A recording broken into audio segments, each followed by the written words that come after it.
My name is Ryan, and I'm an agorist. Today we are talking about the form of slavery called democracy.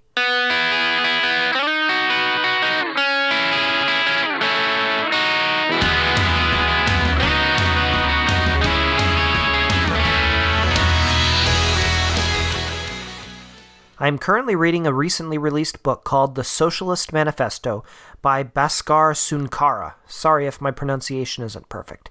In this book, the author presents an unabashedly positive view of socialism.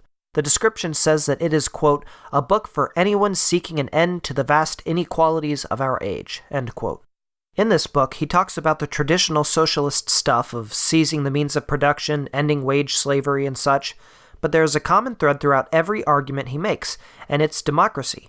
In his mind, democracy is the foundation of socialism, and even more so, as he sees it, it's the foundation of any free and fair society. To a person in a totalitarian system, where you have little or no say in your own life, this might sound like a breath of fresh air. Where you had no say in the past, now everybody gets a say. Everyone gets a vote. Everyone has an equal stake. But to an agorist, democracy is nothing more than another form of slavery. Democracy, by definition, is a tyranny of the majority. It is a system where the majority gets their way and the minority gets trampled. Democracy ultimately means that you are a slave to the majority. Does this sound like freedom? Does this sound like equality? Imagine that you want to drive a gas-powered vehicle, but the majority decides that everyone should drive electric vehicles. You are in the minority and are therefore unable to do what you want to do. This is not freedom. It's not even close to freedom. The democratic socialist might counter by pointing out that despite you being in the minority, this entire process was fair. Everybody had an equal vote. Everyone had the opportunity to be involved in the process and make their own wants and needs heard before the vote. Every person had a fair and equal say. I, meanwhile, would counter by pointing out that even though everyone had a vote, their votes were not equal. You wanted to drive a gas vehicle.